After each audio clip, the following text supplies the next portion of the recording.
The air in the substation hangs heavy with ozone and the faint, sweet decay of old paper. Dust motes dance in the single neon tube, casting a wound-coloured glow across patched cables and a humming war surplus transmitter. The console smells of cold coffee and the ghost of nicotine.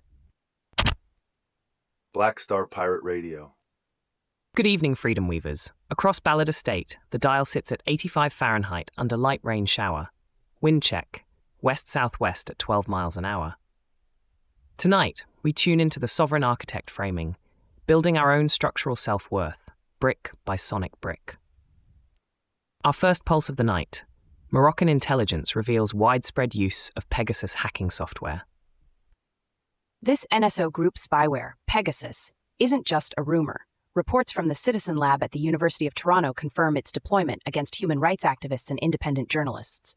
Specifically, devices belonging to Omar Radi, Mati Monjib, and others in Casablanca and Rabat were compromised, exposing their sources and private communications.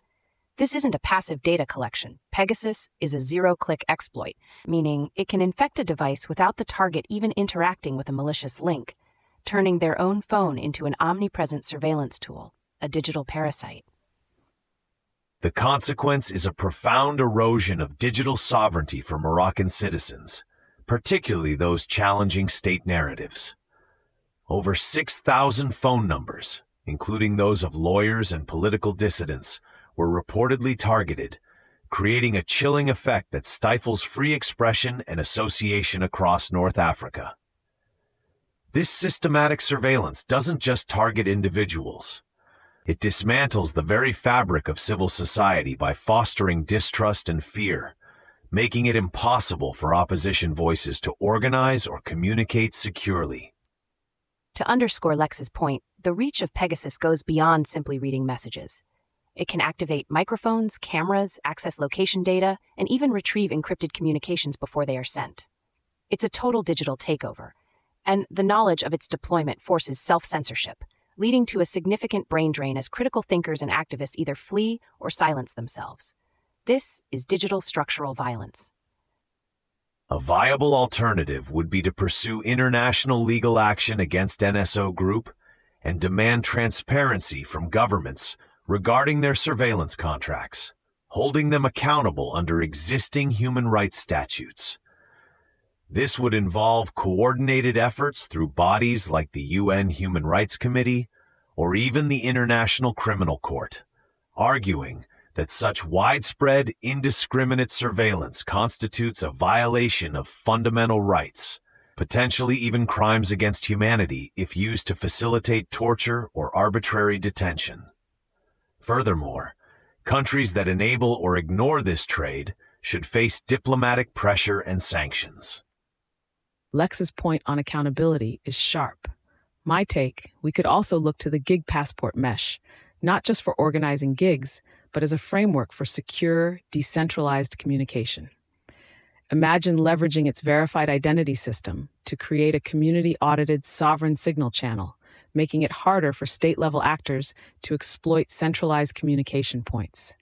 The underlying matrix protocol within Gig Passport already offers strong end-to-end encryption. By building dedicated invitation-only spaces for vetted individuals, we can create a secure enclave, a microarchitecture of trust that bends the existing system to reveal a better one. That's one path, Kaylin, leveraging existing structures for a new purpose. This approach asserts digital self-worth by building our own secure architectural signal for March finalization. Alternatively, we could collectively fund truly open-source, community-audited mobile OS projects, fostering true digital provenance for our devices from the ground up, making the architectural signal of our phones inherently transparent and resistant. For tonight, however, let's push Kaylin's idea. We're testing if the Gig Passport mesh can evolve into a secure conduit for organizing independent thought, a true civic architecture of consent, specifically by adapting its matrix-based chat functions. Somewhere a capacitor creaks under the load, hot metal. The console keeps its lights and its secrets. Patching in a caller, the pattern auditor. You're on the signal. Togee, this is the pattern auditor. You talk about the Gig Passport mesh as a secure conduit. Where's the proof? The local signal radar is for finding stages, not for encrypted comms.